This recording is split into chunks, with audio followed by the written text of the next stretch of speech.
DD किसान, बदलते भारत की शान।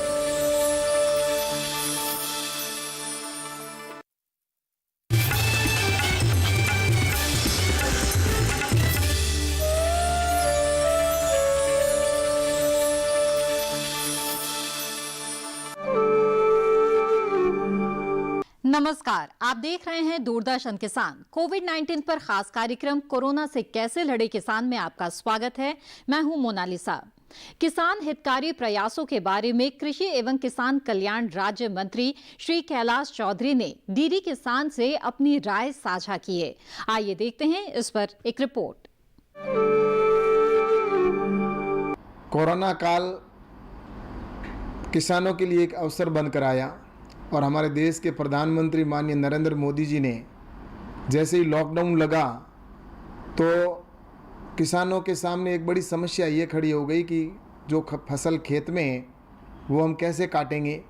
लेकिन सही समय पर सही एडवाइजरी जारी हुई और किसानों के लिए फसल काटने के लिए मज़दूरों के अंदर छूट दी गई, वहीं पर ट्रांसपोर्टेशन की छूट दी गई। कृषि के उत्पाद एक स्थान से दूसरे स्थान पर ले जा सकते हैं और इसी तरह से जो खाद बीज और पेस्टिसाइड की दुकानों को खुला रखा और जो हमारे मशीनरीज थी, इक्विपमेंट जो एक राज्य से दूसरे राज्य के अंदर हार्वेस्टिंग के लिए जो आते हैं मशीनें, उनकी भी हमने छूट करवाई और जिसकी वजह से किसानों ने सही समय पर फसल काटी। और काटने के बाद सबसे बड़ा ये अवसर साबित ये सिद्ध हुआ कि पिछले साल जितना उत्पादन हुआ था उससे इस साल 45% अधिक उत्पादन हुआ।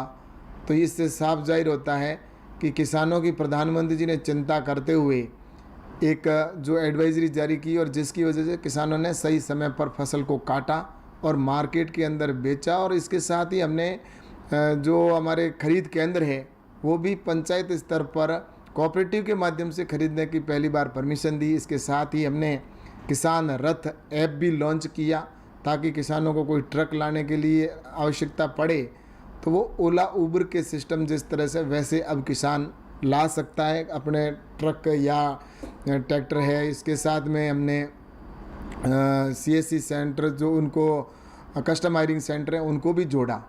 तो इस तरह से ये एक और उसके साथ ही जो ईनाम मंडी थी उन ईनाम मंडी के भी जो 585 हमारी मंडियाँ एक दूसरी मंडियों के साथ जुड़ी हुई थी और उसको अब बढ़ाकर 1000 मंडी कर दिया गया है जिसके साथ जोड़ा। और इसमें भी बड़ा काम ये हुआ कि जो फार्मर प्रोड्यूसर ऑर्गेनाइजेशन थे उनको भी इनाम मंडी के साथ जोड़ दिया, जिसकी वजह से वो अपने खेत में पड़ी फसल या अपने उत्पादन है उसको वहीं से वो सीधा बोली लगवा कर बेच सकता है।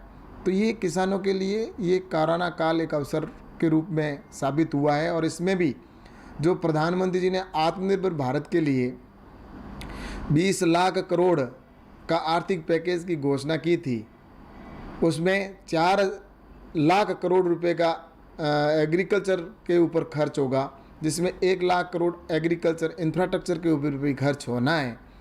तो इससे साफ जाहिर होता है कि निश्चित रूप से प्रधानमंत्री जी ने किसानों के हित के बहुत बड़े फैसले किए। और इसमें सबसे बड़ा काम जो हुआ, किसान अपने उत्पादन को मंडी में ही अपनी ही मंडी में बेच सकता था, दूसरी जगह पर वो अपने उत्पादन को नहीं बेच सकता था, जिसकी वजह से किसान के सामने ये समस्या खड़ी रहती थी कि वो अपने उत्पादन को दूसरे राज्य में अगर अधिक रेट के अंदर बेचने का अगर उनको अवसर मिलता तो वो नहीं बेच पाते थे। तो ये पहली बार किसान को आज़ादी मिली है कि किसान पहली बार अपने आप को एक आज़ाद महसूस कर रहा है कि एक माचिस बेचने वाला अपने विश्व के किसी भी कोने के अंदर अपनी माचिस को बेच सकता है, लेकिन किसान एक अन्नदाता जो तपस्या करता है, मेहनत करता है और उसको अपनी मंडी से बाहर बेचने का उसको अधिकार नहीं था, जिसकी वजह से उसको अधिकार नहीं था। तो ये पहली बार एक अवसर मिला और 70 साल बाद किसान आज़ाद हुआ है। भारत 1947 के अंदर आज़ाद हुआ, लेकिन किसान सच्चे अर्थों में अपने उत्पादन को बेचने के लिए पहली बार अब प्रधानमंत्री जी मोदी जी के नेतृत्व में जो सरकार है, मोदी जी ने ये किसानों को अवसर दिया और अब किसान अपने उत्पादन को देश के किसी कोने के अंदर बेच सकता है और वहीं पर बाहर से भी आकर ट्रेडर है वो किसी भी किसान से अपना उत्पादन खरीद सकते हैं। ये APMC एक्ट के अंदर बहुत बड़ा फैसला हुआ। और इसके साथ ही किसानों के लिए जो कॉन्ट्रैक्ट फार्मिंग है उसके अंदर भी किसान को लाभ मिलेगा। कॉन्ट्रैक्ट फार्मिंग के अंदर जहां किसान अपना उत्पादन है वो एडवांस के अंदर अपने उत्पादन को बेच सकेगा। और उसके अंदर किसान के बहुत अच्छा एक ये भी हुआ कि किसान अपने उत्पादन को जिस रेट के अंदर तय करेगा, एग्रीमेंट करेगा, उस एग्रीमेंट में अगर कोई उत्पादन है और उस उत्पादन की रेट अगर उसने निर्धारित की है 100 रुपये और उसके बाद में जब फसल कटने के बाद अगर रेट उस समय फसल जब कट जाती है और उसमें रेट अगर 50 रुपये या 60 रुपये नीचे आ जाती है तो उस ट्रेडर को, उस व्यापारी को किसान से जो रेट 100 रुपये में तय किए उस रेट में खरीदना ही होगा। वहीं पर अगर रेट बढ़कर 150 या 200 रुपये हो जाती है तो ऐसे समय के अंदर किसान स्वतंत्र है और वो किसी दूसरे को, ट्रेडर को अधिक रेट के अंदर अपने उत्पादन को बेच सकता है और किसान के खिलाफ कोई कार्रवाई नहीं होगी। तो ये इतना बड़ा निर्णय हुआ। और वहीं अगर ट्रेडर अगर इसमें उसने जो एग्रीमेंट किया उसके आधार पर अगर वो नहीं खरीदता है तो उसके खिलाफ एक्शन होगा। तो ये एक बिल है, ये जो इसमें संशोधन किया तो निश्चित रूप से इससे किसान के साथ में एग्रीमेंट के अंदर निश्चित रूप से इसका लाभ मिलेगा कि आज किसान, आने वाला वो समय होगा जिस समय किसान आत्मनिर्भर होगा और स्वयं अपने खुद की प्रोसेसिंग करेगा और विश्व के किसी भी कोने में बेचेगा। उस समय स्वयं रेट तय करेगा। रेट निर्धारित करने का किसान को अवसर पहली बार मिला है और वो स्वयं अपनी रेट तय करेगा। आज एक माचिस बनाने वाला भी अपनी रेट स्वयं तय करता है, उसकी कितनी कॉस्ट आई, कितनी मजदूरी लगी, लेकिन किसान अपने मेहनत तपस्या करके और फसल को तैयार करता है, लेकिन उसके बावजूद भी उसको रेट तय करने का अधिकार नहीं था। लेकिन अब किसान स्वयं अपनी फसल की रेट तय करेगा और किसान आत्मनिर्भर बनेगा। और जो हमारे 20 लाख करोड़ रुपए के आर्थिक पैकेज की घोषणा प्रधानमंत्री जी ने की है, वो प्रधानमंत्री जी की घोषणा निश्चित रूप से किसानों को आत्मनिर्भर बनाएगी। इसमें ये इतना ही मुझे कहना था। निश्चित रूप से किसानों के जीवन को बेहतर बनाने के लिए प्रधानमंत्री जी का ये आर्थिक पैकेज है, वो आने वाले जीवन में किसानों को उत्तम खेती की ओर ले जाएगा और आत्मनिर्भर भारत बनेगा। फिलहाल समय है एक छोटे से ब्रेक का। ब्रेक के बाद देखेंगे कोविड-19 पर डॉक्टरों की सलाह।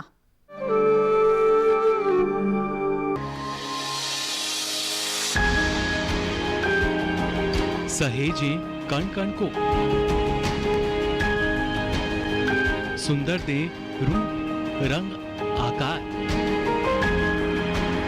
स्वस्थ जीवन रहे जमीन पर, इंद्रधनुष हो साकार। देखिए प्रकृति की ओर, गुरुवार सुबह 9:30 पर।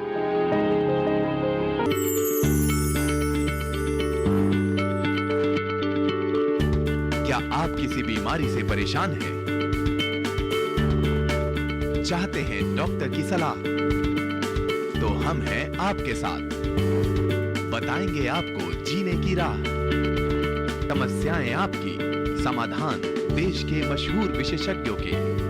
घर बैठे बात करें देश के जाने माने डॉक्टरों से। हमारे लाइव प्रोग्राम स्वस्थ किसान में हर शनिवार शाम 6 बजे से 7 बजे तक। ब्रेक के बाद आप सभी का फिर से स्वागत है। कोरोना से कैसे लड़े किसान में, आइए अब देखते हैं कोविड-19 पर डॉक्टरों की सलाह। जैसा कि आप जानते हैं, कोरोना वायरस नाम की महामारी से पूरा विश्व और भारत जूझ रहा है। कोरोना वायरस एक इंसान से दूसरे इंसान तक पहुंचने के 2 तरीके होते हैं। पहला, जब कोई व्यक्ति छींकता है और खांसता है तो उसके थ्रू जो ड्रॉपलेट्स निकलते हैं उसके थ्रू वायरस एक इंसान से दूसरे वायरस में जा सकता है। और दूसरा रास्ता है कि जब हम किसी बेजान चीज़ों को छूते हैं, जैसे कि डोर का हैंडल है, नॉब है, कोई भी ऐसी चीज़ों को हम छूते हैं जिसमें पहले से ही कोरोना वायरस जो है वहाँ पर बैठा हुआ है, उसको हम फिर छू के अपने इस एरिया को छू लें, यानी कि आँखों को, नाक को और मुंह को छू लें, तो वायरस हमारे अंदर जा सकता है। तो आपको कुछ बातों का बहुत ज़रूरी ध्यान रखना है। सबसे पहले आपको सोशल डिस्टेंसिंग का पालन करना है। सोशल डिस्टेंसिंग का मतलब है कि एक इंसान से दूसरे इंसान के बीच में कम से कम 1 मीटर का फासला होना चाहिए, क्योंकि ऐसा करने से अगर कोई आदमी छींकता खांसता भी है तो भी जो वायरस है वो इतने डिस्टेंस तक ट्रैवल नहीं कर सकता है। नंबर 2, आपको जब भी छींके खांसें तो हमेशा एक रुमाल, एक टिश्यू पेपर या जो आपकी कोहनी का पीछे का भाग है उसको यूज कर सकते हैं।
भारतीय कृषि अनुसंधान परिषद के वैज्ञानिक कोविड-19 की दवा विकसित करने की ओर अग्रसर।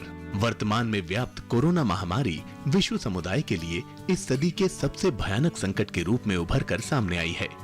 कोरोना के नियंत्रण हेतु फिलहाल न तो कोई दवा और न ही कोई टीका उपलब्ध है। परंपरागत रूप से एंटीवायरल दवाओं को विकसित करते समय वायरस के किसी एक प्रोटीन को टारगेट किया जाता है, लेकिन वायरस की अपने आप में तेजी से और लगातार परिवर्तन करने की अपनी क्षमता इस तरह की दवाओं को बेअसर कर देती है। वैज्ञानिकों के लिए ये एक बड़ी चुनौती है। विकल्प के तौर पर पिछले 1-1.5 दशक से वैज्ञानिक मानव कोशिकाओं में विद्यमान लगभग 25,000 प्रोटीन में से उन प्रोटीन का पता लगाने में जुटे हैं जो वायरस के लिए तो अत्यंत आवश्यक है, लेकिन जिसमें कोशिका को अपना जीवन चलाने के अन्य विकल्प विद्यमान रहते हैं। ऐसे प्रोटीन को टारगेट कर एंटीवायरल दवा बनाना, जिसे सामान्यतः होस्ट डायरेक्टेड एंटीवायरल थेरेपी कहते हैं, इसमें दवा प्रतिरोधी वायरस उत्पन्न करने की क्षमता न के बराबर होती है। भारतीय कृषि अनुसंधान परिषद के अधीन कार्यरत राष्ट्रीय अश्व अनुसंधान केंद्र हिसार के वैज्ञानिक इस तरह की दवा को विकसित करने में लंबे समय से प्रयासरत हैं। इस दिशा में पिछले सप्ताह केंद्र के वैज्ञानिकों ने होस्ट डायरेक्टेड एंटीवायरल थेरेपी विषय पर एक लेख मशहूर अमेरिकन पत्रिका क्लिनिकल माइक्रोबायोलॉजी रिव्यूज में प्रकाशित किया है। इस लेख में वैज्ञानिकों ने परंपरागत एवं गैर परंपरागत एंटीवायरल दवा बनाने के तरीकों एवं वायरस की दवा प्रतिरोधी क्षमता पर प्रकाश डाला है। कोरोना महामारी के शुरू होते ही केंद्र वैज्ञानिकों ने कुछ ऐसी परंपरागत दवाओं पर तेजी से परीक्षण शुरू किया जिनका उपयोग मनुष्य में पहले कभी न कभी अन्य बीमारियों में हो चुका है और जो पूर्णतया सुरक्षित मानी जाती हैं। ऐसी दवाएं सामान्यतः सीधे वायरस पर टारगेट करने के बजाय होस्ट की प्रतिरोधक क्षमता को बढ़ाती हैं। इस दिशा में एक कंपाउंड VTC-NTC1 ने मुर्गी के भ्रूणों को कोरोना वायरस के खिलाफ न केवल पूर्णतया सुरक्षा प्रदान की, अपितु भ्रूणों के विकास को भी सामान्य बनाए रखा। तत्पश्चात इस दवा का अन्य विषाणुओं जैसे NDV या RNA वायरस एवं बफेलोपॉक्स यानी DNA वायरस में भी सफल परीक्षण किया गया। उपरोक्त सभी परिणाम इस ओर इंगित करते हैं कि VTC-NTC1 कोविड-19 के खिलाफ कारगर साबित हो सकता है। इस दिशा में अभी और परीक्षण जारी हैं।